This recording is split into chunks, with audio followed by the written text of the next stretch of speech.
Hello, everyone. I'm here this morning with John, who went from his CFO spreadsheets to becoming a solar entrepreneur. So I'm looking forward to that conversation. John, if you could introduce yourself and the company you represent, we'll kick off with that. Sure. My name's John Hrudicka. My wife and I actually co-own the company. We're both from corporate America. And as you said, I was a CFO of both billion-dollar level companies, both public and private. My wife also had executive level roles and a CPA, and we decided to abandon all that to join the solar revolution. I love it. And that was around 2018, or was it earlier than that? Yeah, it was around 2018. So we've been in business about 7 years. Wow. So what led to the decision of, obviously, it must have been a decision that took you a bit to make to finally move forward with. So what led you to switch? It was a very difficult decision, as you could imagine. There's two kinds of CFOs. There's kind of the accountant's CFO, and then there's the strategic operations CFO. I was the strategic operations. I routinely had an office of strategy management that reported to my CFO role. So I was very strategic. And I found my companies continuing to make short-term decisions at the sacrifice of long-term strategy and how we treated customers. I was that guy on the quarterly Wall Street calls that was getting peppered with all sorts of questions, why we missed our earnings by a penny or whatever the case may be. And I grew very disenchanted because it was such a conflict to support that behavior as a company, but yet be so passionate about strategy and doing the things the right way long term. And so my wife and I, we've talked about starting our own business, and we said if we ever did it, there were two things. One, we were going to do it the right way and always be long term, even at the detriment of profit. And two, we were going to do that in Nashville, Tennessee. So our daughter went to Belmont University here, and we would visit. We just fell in love with Nashville and said, hey, if we're going to start our own business and kind of lay roots, it's going to be in Nashville. Love it. And completely off topic, but I just finally sat down with my wife and our 6-month-old to watch the movie Accountant, and it kind of remind me of Ben Affleck from the movie. And I hope you don't do the activities he was doing, but he was a pretty good accountant for sure. Yeah, no, that was a great movie. He knew the numbers for sure. So you ended up becoming a solar entrepreneur with your wife. Was there anything that surprised you, whether in a positive or negative way, when you first started joined the industry and started the company? Yeah, we chose solar. When we decided to start our own company, we wanted to start a company that had some purpose, right? That had some meaning. I've been kind of a student of the climate change reports. I've read them, and I know people like to make it a political discussion or debate. I think it's just one of science, and so I believe in the catastrophic events that are occurring now as we speak. I mean, I'm a little bit older. Back in the day, I lived in Florida, and there was a Hurricane Andrew, and it was just once in a great while event. And now you have 15 to 20 named storms every year, and 3 to 5 are going to hit landfall and probably hit landfall with some intensity. So I believe this is real. And while what we do is not going to solve for that, it is a kind of a pebble in the ocean. And this is something that's going to take all of us. So we feel good about what we do. We feel fantastic about enabling people to pursue renewable energy and fulfill their dreams of energy independence. And so, this is something that we really feel good about, and then doing it long term. As I've said, you asked me what surprised me, and what surprised me is the low trust in this industry. We've experienced so many fly-by-night predatory companies just chasing the growth and the buck, and they don't care how they do it. And this is complex technology. So if you want to be aggressive with your sales tactics, you want to bully people in the contracts, you can probably get away with it. And a lot of them did until they didn't.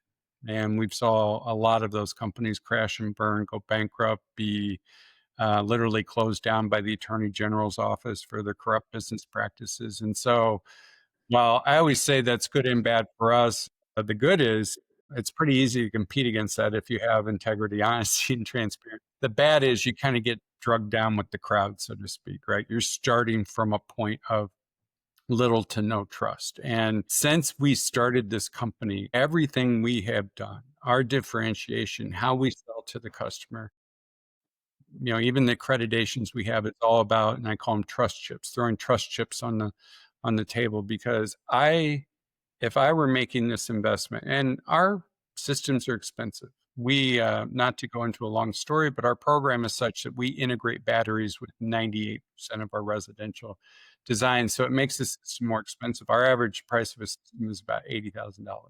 It's a lot of money.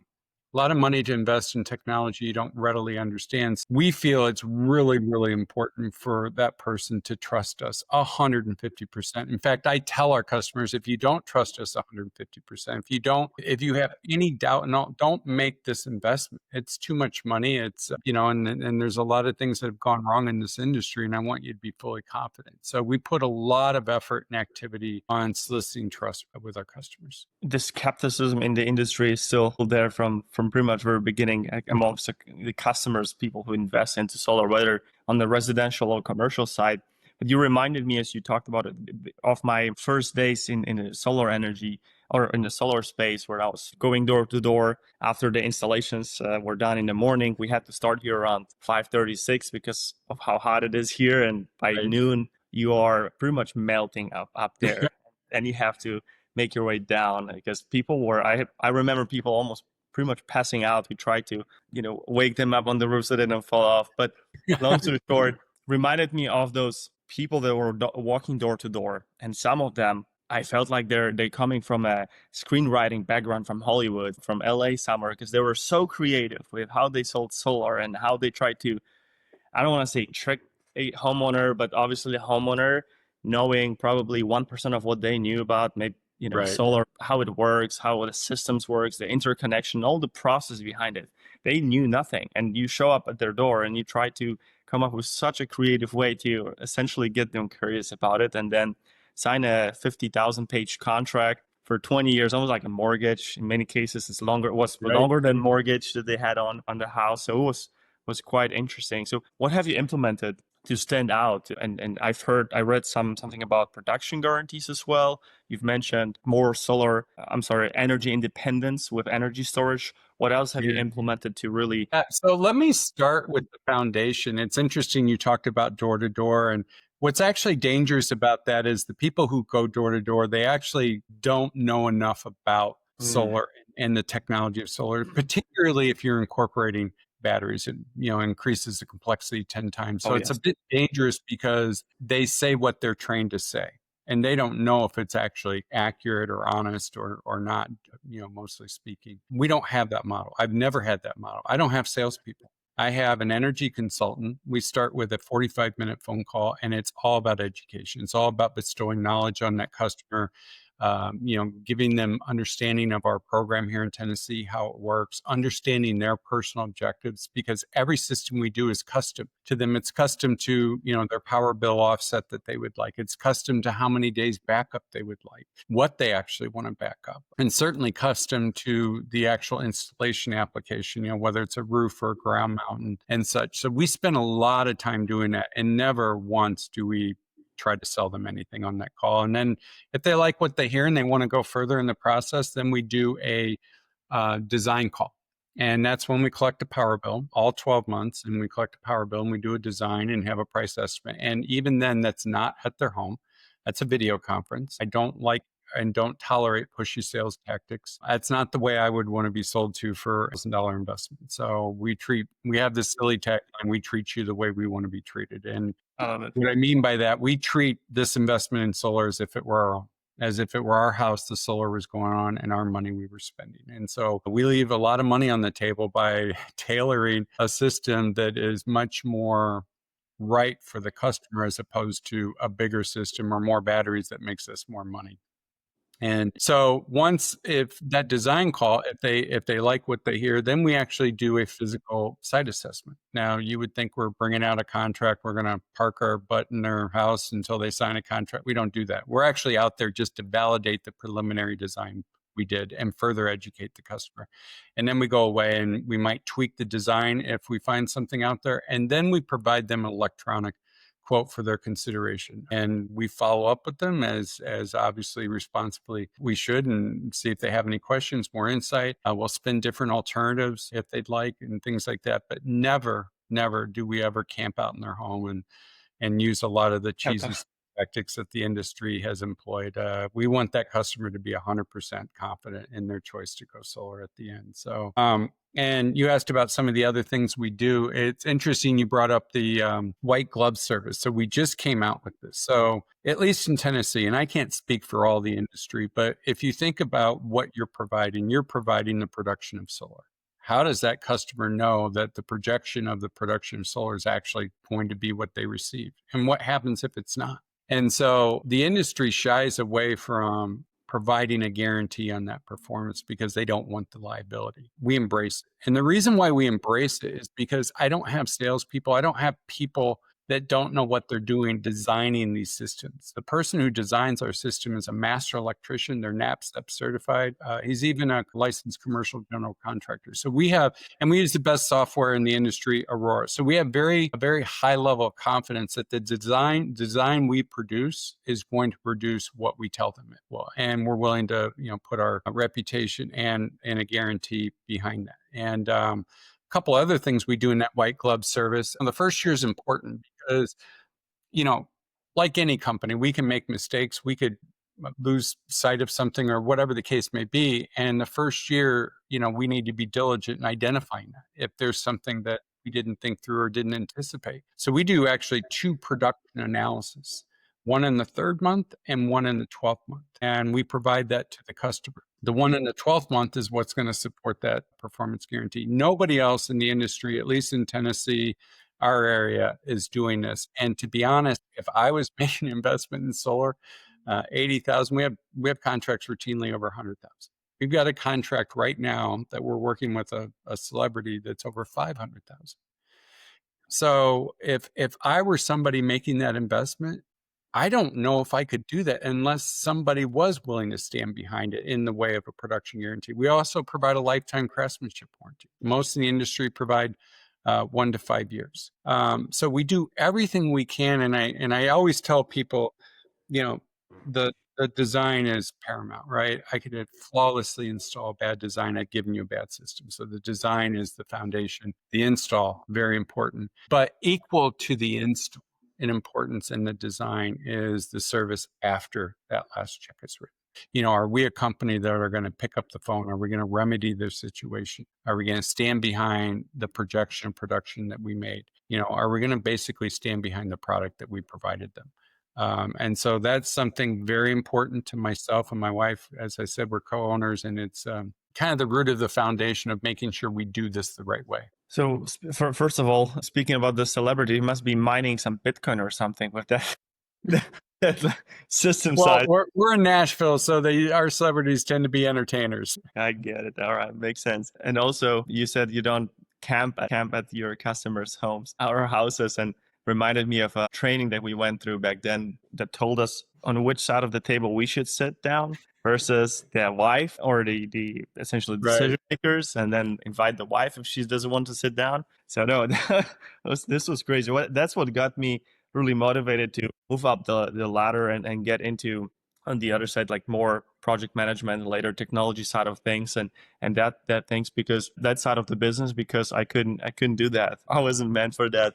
People see through those cheesy tactics, and then you just lose trust right away. And to me, look, I grew up a finance person. I'm not a salesperson, but yet I actually think I'm pretty good at sales for one reason only, is because when I talk to people, I believe people believe that I believe what I'm telling them. Mm-hmm. And to me, that's the foundation, is making sure that they trust me and that they know I believe what, the information I'm sharing with them. And we have a passion around what we do, and it shows. You can't fake that. I mean, if you're just trying to pull off a sale, you can't fake passion. You can't fake your belief system. And these are things that, authenticity to me is going to be much more effective in the sales process than, whether you sit to the left or right of the wife or the husband or whatever the case may be. I like this approach, and belief is crucial here. You have to believe on what you sell and the product you sell, and the offering of the financial side of things, especially if we're talking about 6-figure or multi-6-figure investment. That should be there for the next couple of decades, at least. Maybe not the energy storage, but maybe the technology will get to that point. But the solar itself, I mean, it should last for those 20 to Yeah. 30. And what's interesting, I would say probably the biggest challenge with solar for somebody who doesn't know a lot about it, they immediately think reduction of power bill. It's so much more, right? If you think about these data centers coming online and everything and the extraordinary amount of power demand that's ahead of us, hedge against utility rate increases is probably more important than the initial reduction of their power bill. Most of our customers, believe it or not, they actually who sign contracts do so because they want energy independence. They've come to this realization that their house is their most treasured, valued asset, but yet and the power, right, the electricity, their home is an empty shell without power to do all the things they do in their home.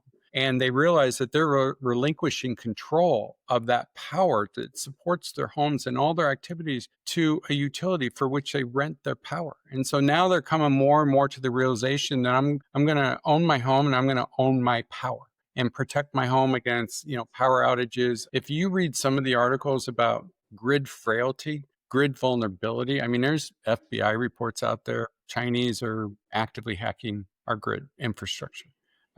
It will scare you. It will absolutely scare you. And, just stop and think about all the things you do that require electricity. And if Yeah. that went away.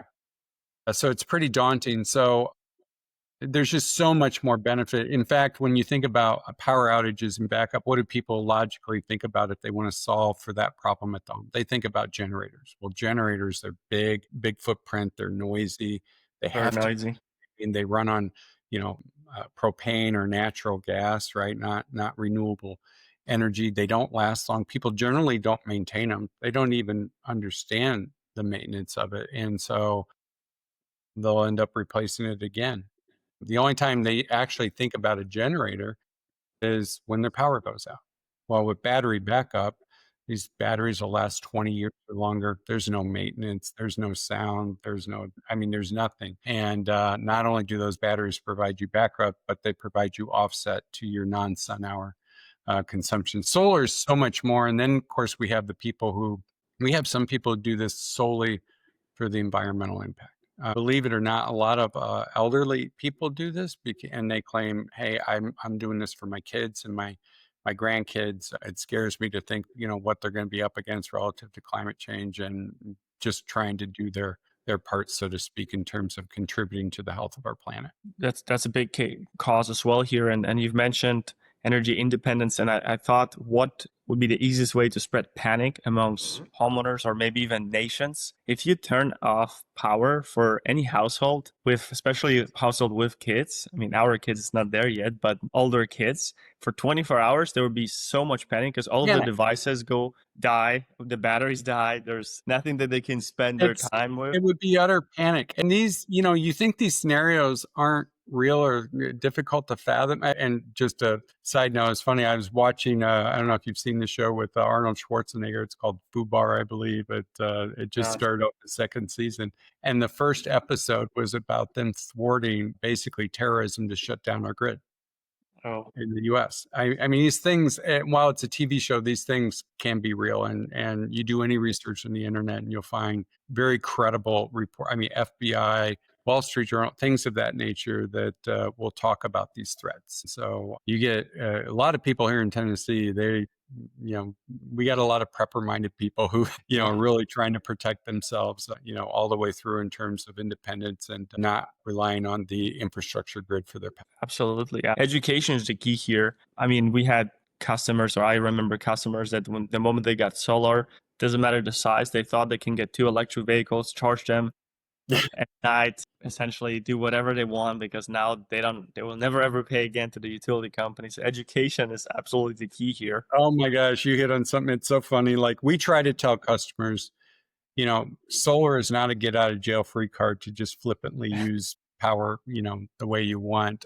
In fact, we tell people you should manage power even more efficiently. One of the things that we do, we'll install a span smart panel. It's basically a replacement for that antiquated circuit panel in your home, or a device called Sense. It's a home monitoring device. It literally will pick up discrete devices or appliances at the home and tell you how much energy you're consuming, because there's two very simple math components of your utility bill. One is, how much production of solar, right? That for power you get to consume. And the other is how much power you actually consume. And so at Sense devices to help them manage the power consumption so they can lower their power consumption and always have adequate solar production to cover their needs. And so we try to educate them on that. We'll get people who call us routinely about my power bill is not as down as much as I think, and we'll do a production analysis. And many times we're actually overachieving on the production, but their consumption has gone up. They may have added an EV, or they may got complacent with how they consume power, and then they understand there's two components of that math equation that they have to manage. Absolutely. I mean, if you think about it, one electric vehicle, say 80 kilowatt hours, if you It's charge it significant. once a week, that's what, 300 plus kilowatt hours that you have to add extra, and if you have two of those, and it adds up. So for an average home, Well, I add Matt, what's interesting about that, and I think this is another thing that we do, we don't just collect the power bill. We're asking about any imminent changes, right, in consumption. And one of the first things we ask, do you plan to add an electric vehicle? We'll even determine, did they add electric vehicle maybe, 6 months into this 12-month power bill, so we can adjust and normalize for that. Because what we're trying to provide them is basically a power system that addresses both their current and their imminent future needs. And so we'll always ask those questions to make sure that we're doing that. And a lot of customers are smart. They'll talk about that in advance. Hey, I'm going to add a pool and a pool heater and things of that nature. And so that's why it's so important. The person who does the design, they have to be technical. You can't be a salesperson and do a design if you're going to have precision on meeting their specific needs and their consumption profile. a lot of numbers and a lot of technical things that have to happen here, and especially understanding their current electrical setup as well. That comes into role when you have to do some main panel upgrades, or when they are considering electric vehicle. That obviously adds a lot of load to that panel as well. So there's definitely a lot of technicalities with it. And speaking of education, are you doing anything proactively to educate potential customers? I'm not sure. Are you doing also commercial?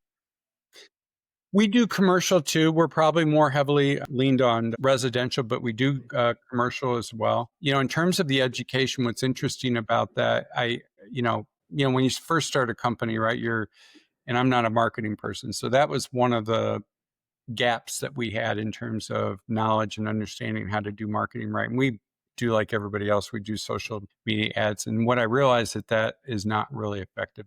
Nobody buys a $80,000 system over a glass of wine seeing a Facebook ad, right? Most of our customers who approach us, they have fairly high intent, but we also want to percolate the interest of people who have less familiarity with solar. So one of the ways we're going to do that is through education, and we're going to do that with blog content, video content. So we've just signed a couple agreements with companies that are going to assist us with that, and we're going to be really aggressive with that, because it's only through more detailed content that I think you can truly educate the homeowner.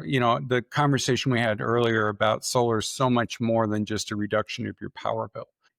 We need to create awareness around that. We need people to understand, if power outages is your main culprit at home and you're trying to solve for, your power going out, generator is not the first place you should go. There's actually a much better solution that gives you more holistic benefits at the home. And that's with solar and battery backup.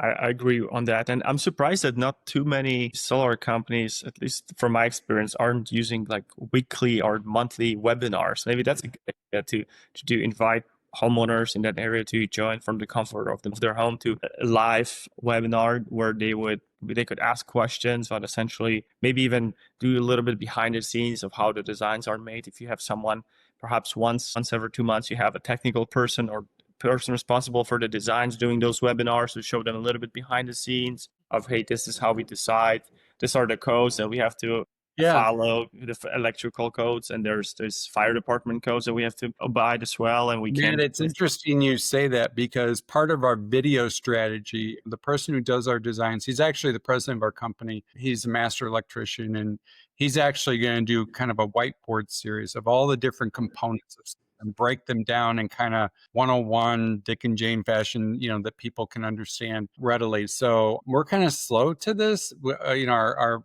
primary focus has been on trust, building trust in those trust. I mean, one of the other things we did, and it's just a form of trust, and you may think it sounds silly, but I think it's effective, is that we were featured on the Discovery Channel show Building Off the Grid. Why did I do that? Because when we tell a customer that, they realize that they're not just going to put any Yahoo company on that show, right? That company has to be legit or they wouldn't be on that show.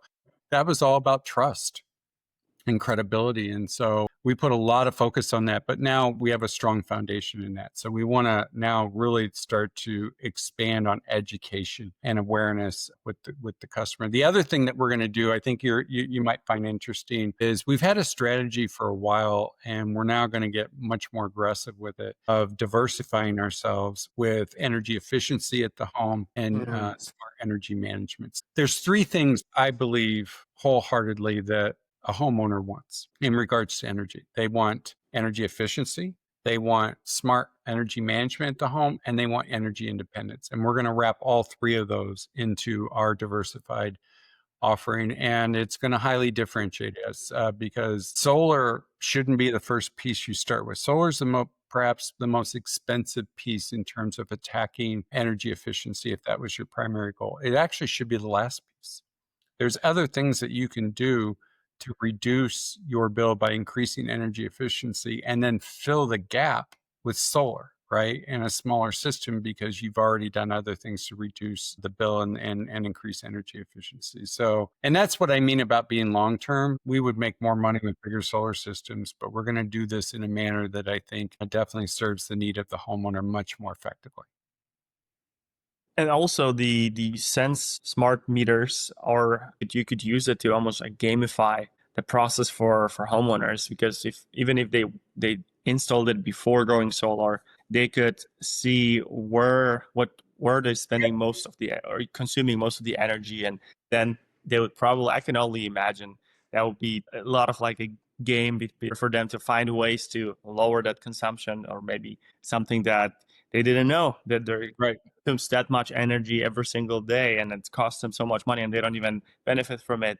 So there's ways to go about that. Yeah, how would they know? I mean, their utility bill doesn't tell them how much the dryer is costing them each month, right? Or the washer or the refrigerator or any of these appliances or the HVAC. And so giving them that discrete data and information is really eye-opening. And in fact, the use of this device, the company Sense will actually claim that you could reduce your power bill by upwards of 10% just by having that information and data and more intelligently managing your energy usage. 100%, I agree with that. What other technology or innovations are you excited about? Perhaps you can share your take on AI, artificial intelligence, in your. Yeah, so it's going to be interesting in terms of the technology. You know, we haven't seen a lot of or not been made aware a lot of what AI is going to do in terms of touching some of the solar components yet, but you know that's coming. But actually, we're going to be using AI to make our operations and our lead follow-up much more efficient, consistent, and build upon the expertise that AI will accumulate over time. And so I'm looking forward to that. We're embarking on a lot of initiatives, as I spoke about during this podcast, but that's something we want to embrace. But one of the things we did with technology is, again, going back to the premise that homeowners made a significant investment, right? And so we don't cut corners. We don't use cheap product. We use what we believe is the very best technology. Back in the day, we used to use central inverters. Well, we had a fair amount of field replacement rates with central inverters. And so what happens with a central inverter, if that goes down, your whole system goes down. You're not producing power. And some of these companies may make you wait 2 months before they replace it, because they want you to go out and test it. They want to make sure that it's not something that can be fixed or remedied, and they don't have to incur the cost. So what do we do to protect our homeowners? We're now using microinverter technology. So if a microinverter goes, so basically a microinverter is either, it's what it says, a microinverter behind each panel, or maybe 1 to 2 panels.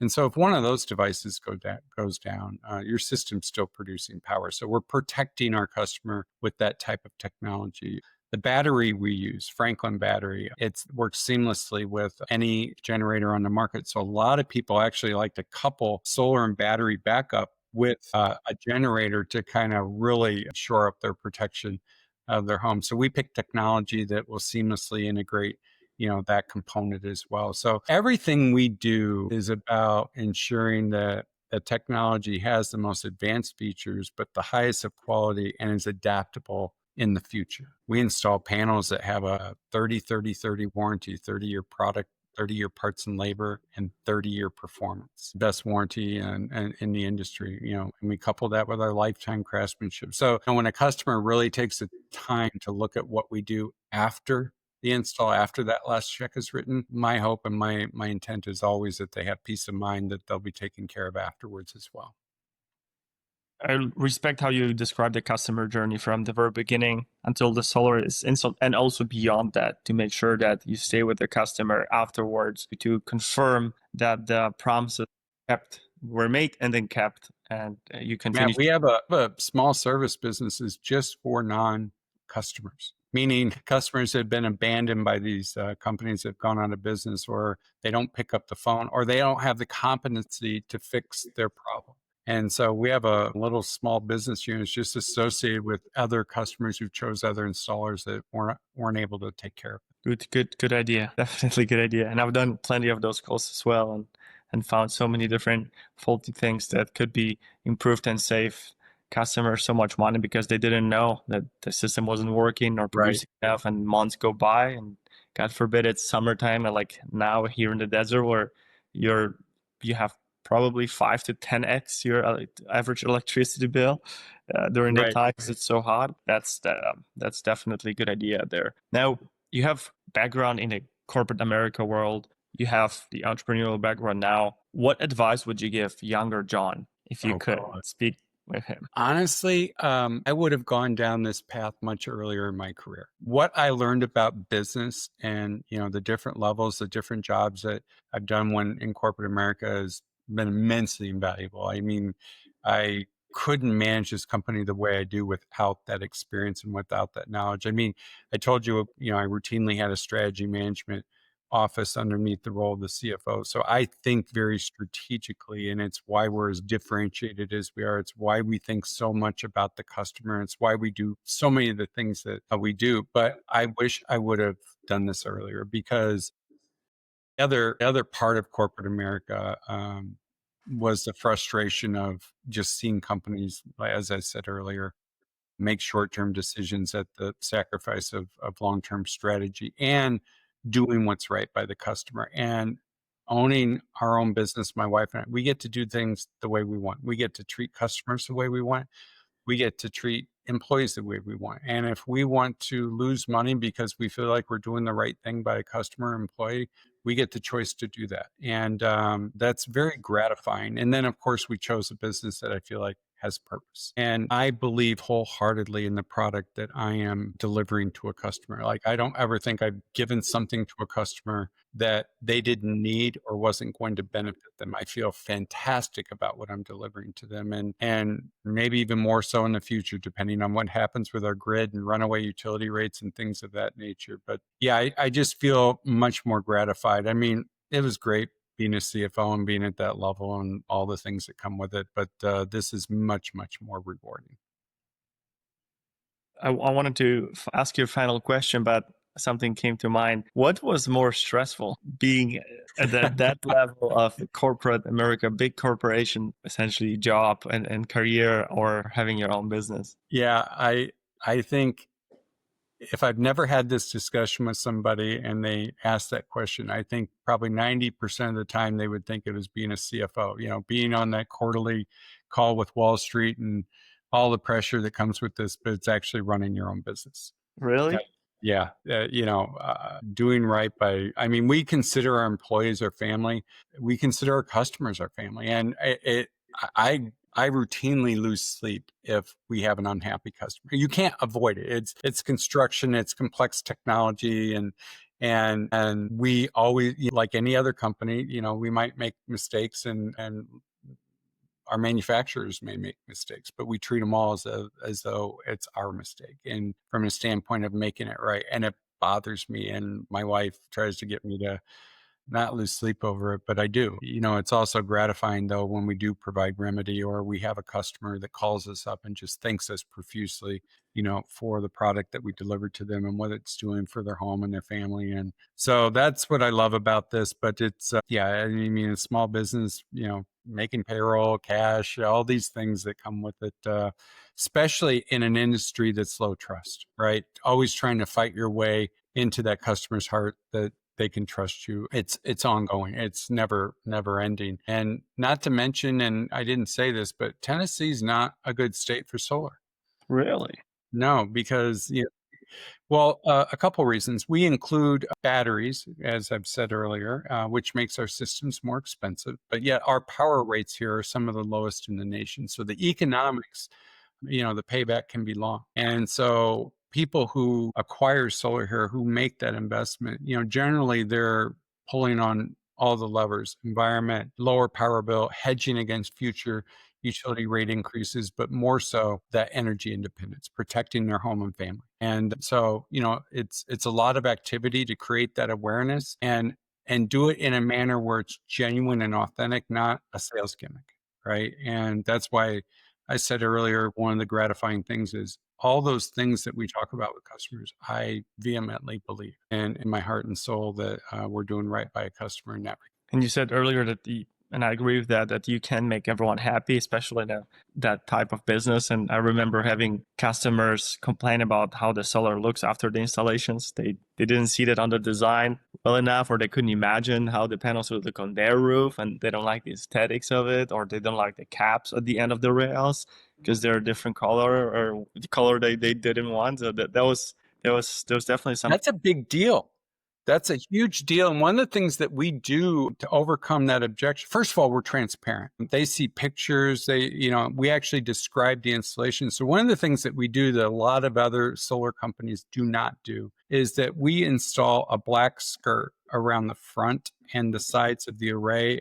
We will put a black mesh critter guard on the back, so you have airflow that's important for production. So it gives the appearance that the panels are sitting flush with the roof, and it's a much, much better aesthetic. And when you combine that with black on black panels, meaning black glass surrounded by a black frame, the aesthetic actually can be nice in some people's perception. So we absolutely explain that, and people love that. Like you'd be very surprised how little some people understand or their dated perception of what solar looks like. My very first ground mount install, the person came out. Of course, ground mounts have a structure. They have poles and they have a pitch to them. And he came out and wondered why the panels weren't on the ground. So, you can't take anything for granted in terms of what you think people know, because the last thing you want to do is surprise somebody when you finish the install and they had no idea it was going to look like that or be that way or whatever the case may be. Absolutely. And looking now, asking about the past, talking to your past self, but looking into the future, is there anything,